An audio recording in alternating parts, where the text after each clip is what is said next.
दोस्तों, welcome back to मिंशा academy. तो मैं हूं आपकी मैथ्स टीचर रिया दास और आज हम लोग एक नए चैप्टर के बारे में जानेंगे। एक्चुअली चैप्टर नहीं, इस टॉपिक के बारे में हम थोड़ा जानेंगे। तो जिस चैप्टर से हम ये टॉपिक ले रहे हैं उस चैप्टर का नाम तो मुझे पता नहीं होगा। चैप्टर का नाम है समानांतर चतुर्भुज के गुण, ठीक है, जिसका इंग्लिश होता है प्रॉपर्टीज ऑफ पैरेललोग्राम। ठीक है, समानांतर चतुर्भुज का जो इंग्लिश होता है उसको हम ऐसे लिखते हैं लाइक प्रॉपर्टीज ऑफ पैरेललोग्राम। ये समानांतर चतुर्भुज का जो इंग्लिश होता है वो होता है पैरेललोग्राम। क्लियर? तो चलिए इसके बारे में हम जानते हैं कि इस चैप्टर में हम किस टॉपिक के बारे में आज हम लोग जानेंगे। तो जो टॉपिक के बारे में आज हम लोग जानेंगे वो टॉपिक है हमारा समानांतर चतुर्भुज के लिए। अच्छा, तो जो स्टेटमेंट हमें यहाँ पे दिया गया है स्क्रीन पे, वो स्टेटमेंट है कि समानांतर चतुर्भुज की एक और विशेषता पर गौर करेंगे। तो समानांतर चतुर्भुज की बहुत सारी विशेषताएं होती है, ये तो हमें मालूम ही है। तो बहुत सारी विशेषताओं में एक विशेषता को अभी हम जानेंगे इस वक्त। तो सबसे पहले हमें जो लगेगा वो है एक समानांतर चतुर्भुज। तो हम लोग ले लेते हैं एक समानांतर चतुर्भुज जिसका नाम हम लोग रखेंगे LAND, लैंड। तो हम लोगों ने यहाँ पे नाम रख दिया है which is LAND, land, right.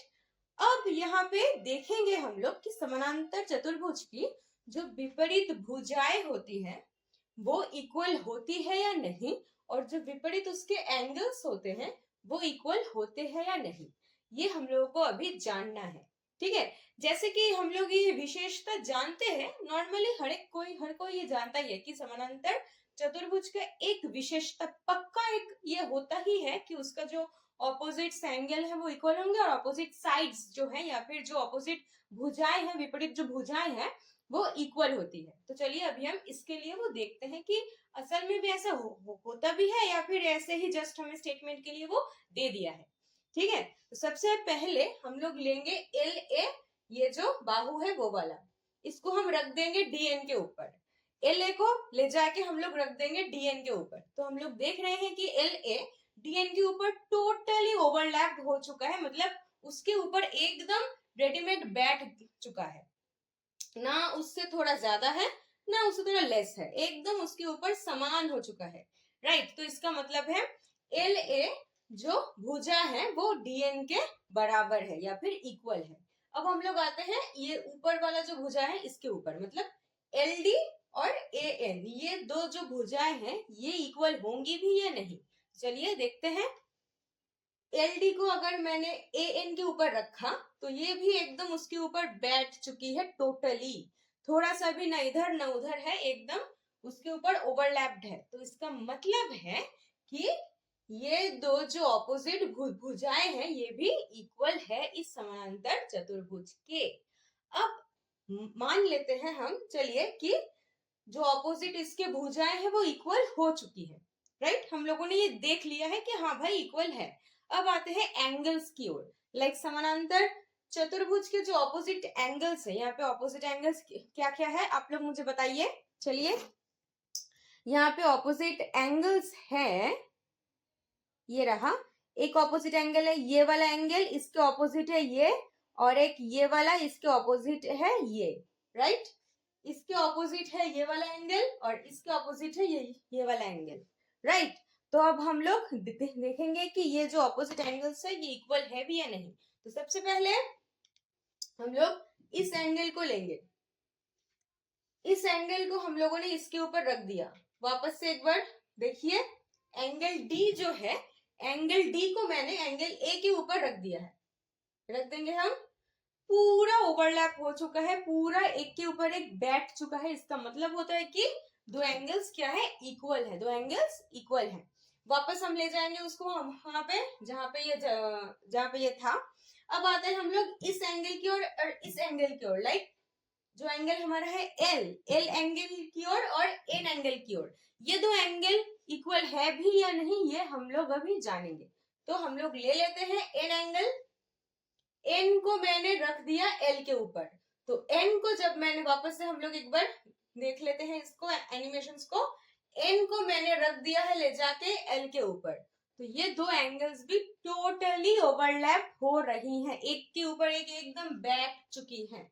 तो इसका मतलब होता है ये दो एंगल्स भी इक्वल है।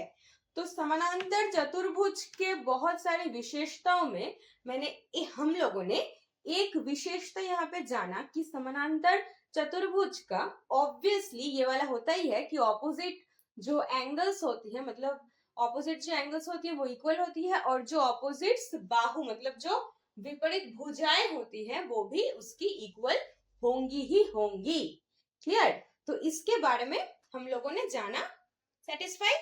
नेक्स्ट हम लोग एक और स्टेटमेंट की ओर आते हैं और हम लोग उसको भी एनिमेशंस के थ्रू देखेंगे कि हम लोगों को जो स्टेटमेंट बताए जाते हैं, लाइक ये स्टेटमेंट हम लोगों को दे दिया है भाई साहब देख लो, लेकिन वो स्टेटमेंट असल में होता भी है या नहीं वो हमें एनिमेशंस के थ्रू या फिर ऐसे नहीं बताया गया होता है, राइट? तो हम लोग यही देखेंगे कि असल में ऐसा होता भी है या नहीं, जस्ट ये स्टेटमेंट ही है। तो चलिए नेक्स्ट स्टेटमेंट की ओर आते हैं। नेक्स्ट स्टेटमेंट हमारा दिया है कि समानांतर चतुर्भुज के आकार के क्षेत्र का प्रत्येक विकर्ण इसे दो सर्वसम त्रिभुजों में विभक्त करता है और समानांतर चतुर्भुजाकार क्षेत्र की विपरीत भुजाएं भी समान होती हैं। ये भाई साहब हमें स्टेटमेंट दिया गया है। अब हम इस स्टेटमेंट को देखेंगे विजुअल रिप्रेजेंटेशन के थ्रू कि ऐसा होता भी है या नहीं।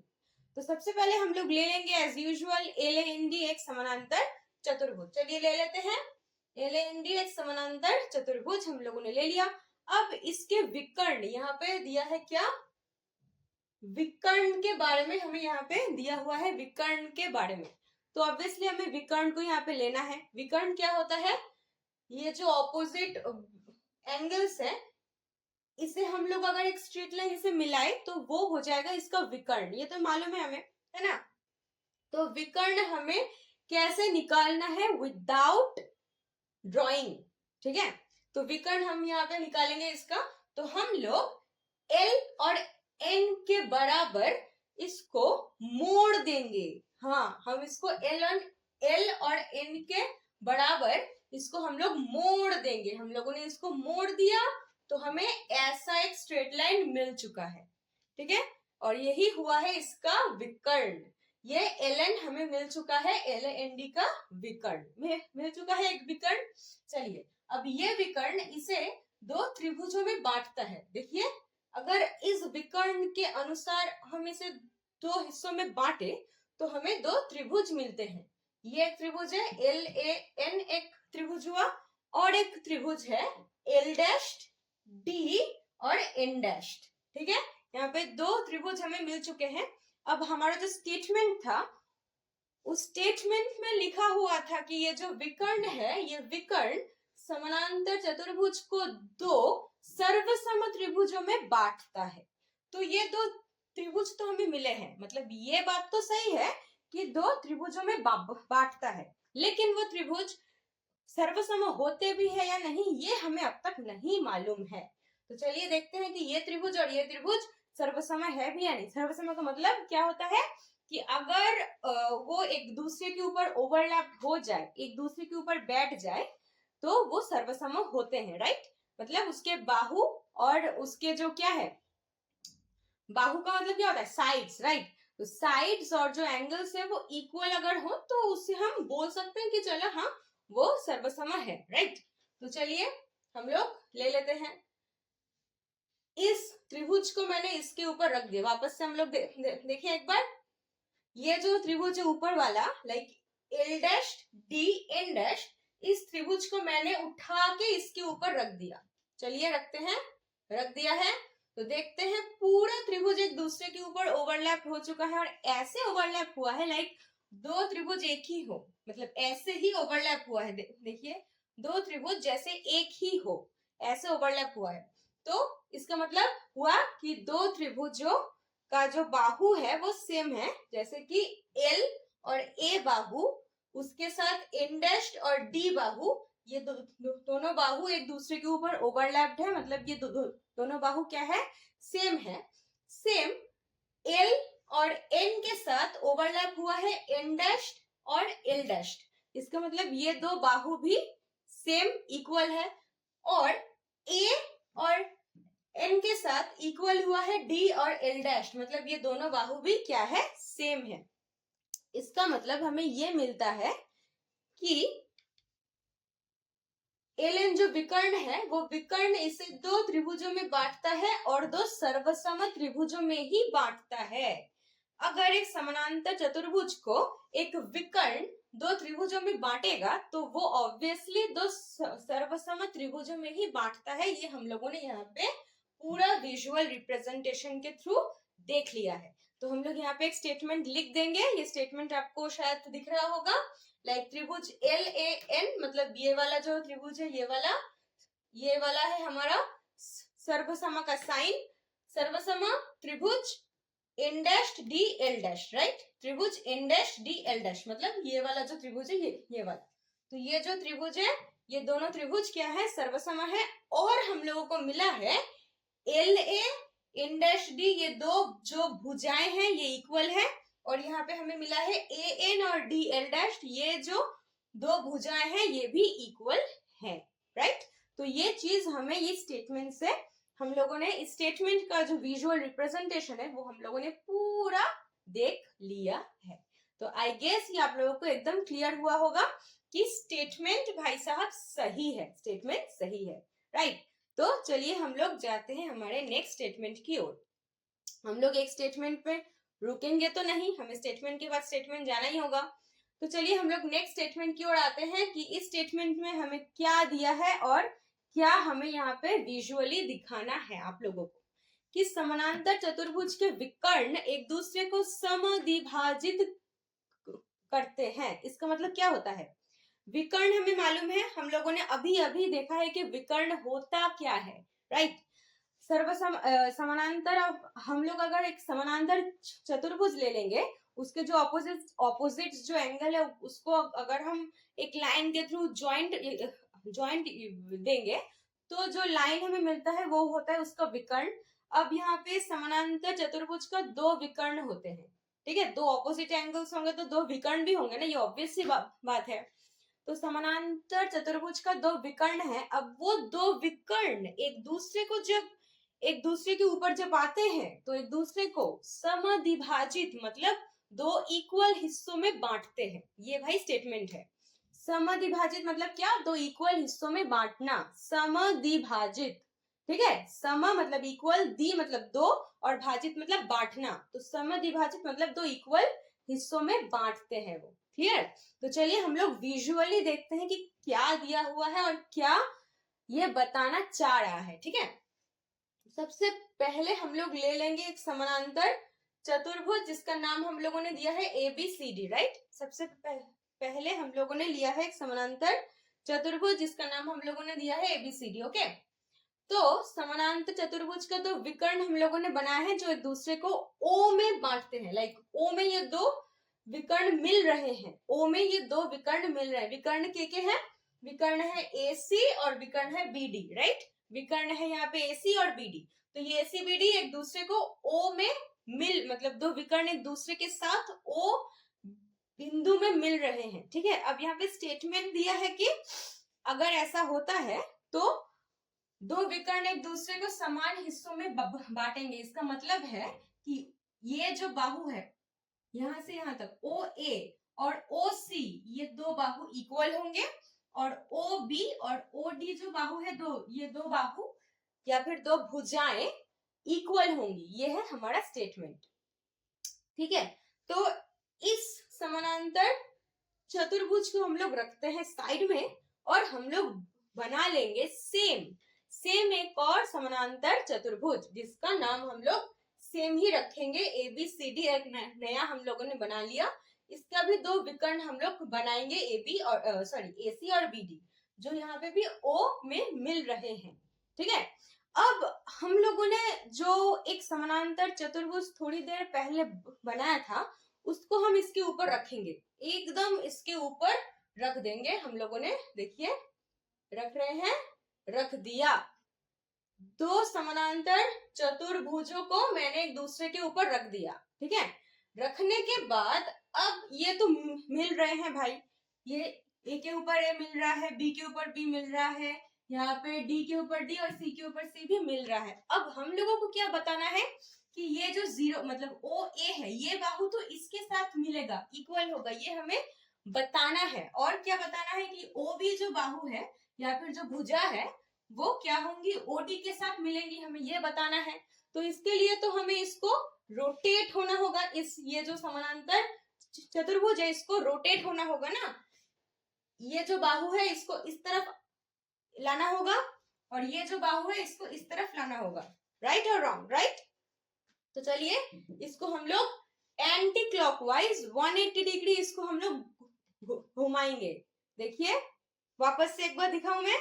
चलिए ये हम लोग वापस उसी जगह पे आ गए। तो 180 degree anti clockwise, like rotate हुआ, क्लियर, रोटेट हुआ, रोटेशन दिखा है, ये पूरा रोटेट हुआ है। ठीक है। अब रोटेट ऐसा हुआ है कि यहाँ पे जो ओ सी बाहु था ये ओ ए के संग मतलब ओ ए के साइड पे आ चुका है। सेम इसका जो ओ ए साइड था ये ओ सी के साइड पे आ चुका है। सेम यहाँ पे भी हुआ है, इसका जो ओ बी साइड था वो ओ डी के साथ मिल चुका है और इसका जो ओ डी था वो ओ बी के ऊपर आ चुका है। ठीक है। तो इसका मतलब हुआ कि ओ ए और ओ सी इक्वल हो रहा है। यहाँ पे देखिए ओ ए भी है और ओ सी भी है, तो ओ ए के साथ ओ सी इक्वल हो रहा है और यहाँ भी ओ ए के साथ ओ सी इक्वल हो रहा है, यहाँ भी ओ बी के साथ ओ डी इक्वल हो रहा है और यहाँ भी ओ डी के साथ ओ बी इक्वल हो रहा है। इसका मतलब हुआ कि जो स्टेटमेंट हमारा था कि समानांतर चतुर्भुज के जो विकर्ण होते हैं, अगर वो दोनों विकर्ण एक दूसरे को ऐसे मतलब क्रॉस करके जाए तो वो दो विकर्ण एक दूसरे को समाद्विभाजित करेंगे ही। ठीक है, मतलब दो समान दो इक्वल हिस्सों में बांटेंगे ही। तो जैसे यहाँ पे हम लोगों ने देखा विजुअल रिप्रेजेंटेशन के थ्रू कि हाँ विकर्ण दो हिस्सों में यहाँ पे बांटे हुए हैं, जैसे कि OA और OC यहाँ पे इक्वल हुआ और OB और OD यहाँ पे इक्वल हुआ। तो इसका मतलब हुआ कि जो स्टेटमेंट है वो सही है, एकदम सत्य है। ठीक है। तो ये स्टेटमेंट भी आप लोगों को मैं आशा ये करती हूँ कि स्टेटमेंट भी आप लोगों को क्लियर हुआ होगा through animations. Okay, through animations ये स्टेटमेंट भी आप लोगों को क्लियर हुआ होगा। चलिए हम लोग नेक्स्ट स्टेटमेंट की ओर आते हैं। नेक्स्ट स्टेटमेंट हमारा दिया हुआ है, क्या दिया हुआ है कि एक चतुर्भुज एक समानांतर चतुर्भुज एक चतुर्भुज एक समानांतर चतुर्भुज होता है यदि उसकी विपरीत भुजाओं की लंबाई बराबर हो। भाई साहब ये क्या है? अच्छा चलिए थोड़ा सा हल्के में लेते हैं हम इसको। लाइक हम लोगों ने अभी तक ये देखा है कि एक समानांतर चतुर्भुज की विशेषता, उस विशेषता में हम लोगों ने ये जाना है कि समानांतर चतुर्भुज ऐसा होता है, क्या होता है कि उसकी दो भुजाएं, जो दो उसकी भुजाएं हैं वो क्या होती है, इक्वल होती है और उसके जो विपरीत जो एंगल्स होती हैं वो क्या होती है, इक्वल होती है। अब अगर हमें एक चतुर्भुज दे दे, नॉट समानांतर, जस्ट एक चतुर्भुज, मतलब क्या होता है जिसका चार बाहु है, चार भुजाएं हैं, चार साइड्स है, राइट। तो चार साइड्स है, अगर हमें एक ऐसा ड्राइंग हमें दे दे और हमें बताना हो कि ये समानांतर है या नहीं, तो इसका कोई थॉट है, इसका कोई उपाय है इसका उपाय है कि समानांतर का जो विशेषता हम लोगों ने जाना है उसको अगर इसके ऊपर हम अप्लाई देंगे और अगर ये मान लेता है कि हाँ ये विशेषता मुझ में है, तो हम लोग भी मान लेंगे कि हाँ भाई तुम समानांतर चतुर्भुज हो, राइट। जैसे कि हम लोग यहाँ पे देखेंगे कि हमें दो ड्राइंग्स दिए हुए हैं। मैं इस तरफ आ जाती हूँ। तो यहाँ पे एक ड्राइंग हमें दिया हुआ है, ड्राइंग का नाम है ABCD, ये 1 नंबर ड्राइंग है, क्लियर। और एक ड्राइंग हमें दिया हुआ है, अब मैं इस तरफ आ जाती हूँ कि एक और ड्राइंग हमें दिए हुए हैं लाइक EFGH। अब दो ही मुझे ड्राइंग्स ही दिए हुए हैं, ठीक है। दो हमें क्या दिए हुए हैं, चतुर्भुज दिए हुए हैं। यहाँ पे कुछ स्पेसिफिक नहीं है कि ये समानांतर है या नहीं है, जस्ट मुझे तो ड्राइंग्स यहाँ पे दे दिए हैं, ठीक है।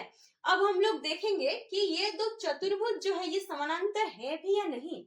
तो सबसे पहले हम लोग आएंगे 1 नंबर ड्राइंग की ओर। 1 नंबर ड्राइंग हम लोगों को ये मिला है, क्लियर है विजुअल।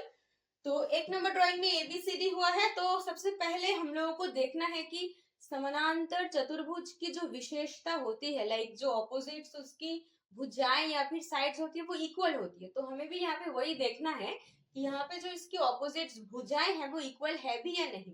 तो चलिए देखते हैं, AB को लेते हैं। तो AB को, सॉरी, हम लोगों ने AB को ब्लू रंग दिया है, दिख रहा है, AB को ब्लू रंग दिया है। AB को और DC को हम लोगों ने रेड रंग दिया है। तो अब हम लोग AB को ले जाते हैं DC की ओर। चलिए ले गए हम लोग मैजिक से हम लोग ले गए AB को DC की ओर। तो AB DC की ओर एकदम ओवरलैप हो चुका है, देखिए पूरा ओवरलैप हो चुका है। इसका मतलब क्या होता है कि यहाँ पे जो ऑपोजिट साइड्स हैं, जो विपरीत भुजाएं हैं वो इक्वल हो रही है, मतलब एक, अब तक के लिए एक इक्वल हुई है। इसको हम वापस ला देंगे, भाई साहब तुम अपनी जगह पे आ जाओ, ठीक है। अब हम लोग आते हैं दो ऑपोजिट और भुजाओं की ओर, जो है AD और BC। तो चलिए देखते हैं AD की ओर। AD को हम लोगों ने ग्रीन रंग दिया है, ठीक है। तो AD और BC को हम लोगों ने येलो रंग दिया है। अब देखते हैं कि AD को अगर हम BC के ऊपर लाए तो ये ओवरलैप होता है या नहीं। आ जाओ भाई साहब, आ चुका है, टोटल ओवरलैप हो चुका है। देखिए यहाँ पे ये पूरा ओवरलैप हो रहा है पूरा। तो मतलब AD और BC भी इक्वल हो रहे हैं, ठीक है। तो ये दो ऑपोजिट साइड्स जो है या फिर जो विपरीत भुजाएं हैं वो भी इक्वल हो रही है इस चतुर्भुज के लिए। अब ये एनफ नहीं है भाई साहब, ये एनफ नहीं है हमारे ये जानने के लिए कि ये समानांतर चतुर्भुज है। इसके लिए हमें एक बहुत ही इंपॉर्टेंट चीज जानना होगा कि ये जो भुजाएं हैं, जो ऑपोजिट भुजाएं हैं वो इक्वल तो हो रही है, चलिए ठीक है, लेकिन उसके साथ इसको समानांतर भी होना होगा, समानांतर भी होना होगा। इसका मतलब क्या होता है कि समानांतर का मतलब होता है कि दो लाइंस वो ऐसे जा रही हैं कि एकदम इक्वली जा रही हैं, लेकिन वो एक साथ मिलेंगी नहीं। दो लाइंस ऐसे जाएंगी कि लाइक ऐसे जा रही है लेकिन वो एक दूसरे से कभी नहीं मिल पाएंगी। ये दो लाइंस होती है हमारी समानांतर। तो हमें यहाँ पे वही देखना है कि जो विपरीत भुजाएं हैं वो समानांतर है या नहीं, राइट।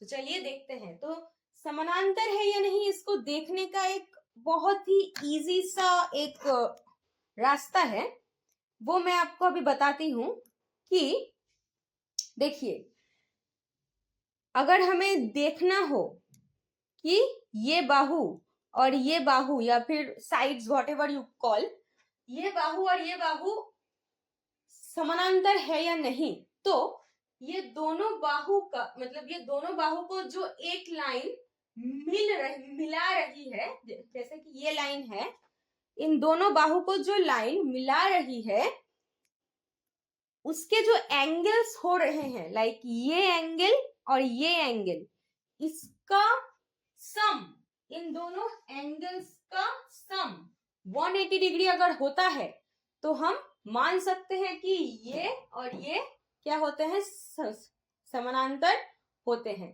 ठीक है। ये दो क्या होते हैं, समानांतर होते हैं। तो चलिए हम लोग अभी देखते हैं कि ये होते भी है या नहीं। जल्दी से हम लोगों ने ये एंगल को ले लिया, ये वाला एंगल को हम लोगों ने ले लिया, यहाँ पे हम लोगों ने रख दिया इसको साइड में। अब हम लोग लेंगे ये वाला एंगल, ठीक है, ये वाला एंगल हम लोग लेंगे एंगल बी। अगर हम इसको बी भी नाम दे तो हम लोग लेंगे एंगल बी। बी को हम लोगों ने लिया, यहाँ पे लिया। अब इसको मिला के 180 हो रहा है या नहीं ये हमें जानना है, तो मिलाते हैं, चलिए जल्दी से मिलाए।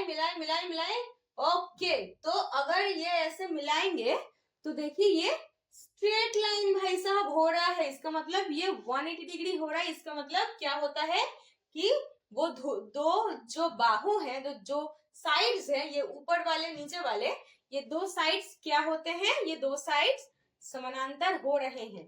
अब बाकी दो साइड्स पे आते हैं, तो उसके लिए हम लोग लेंगे ये साइड, मतलब ये एंगल बी, और लेंगे एंगल सी लेंगे, एंगल बी और एंगल सी हम लोगों ने लिया। अब हम लोग देखेंगे कि ये दो साइड्स का जो सम है वो 180 डिग्री हो रहा है या नहीं। तो चलिए देखते हैं जल्दी से।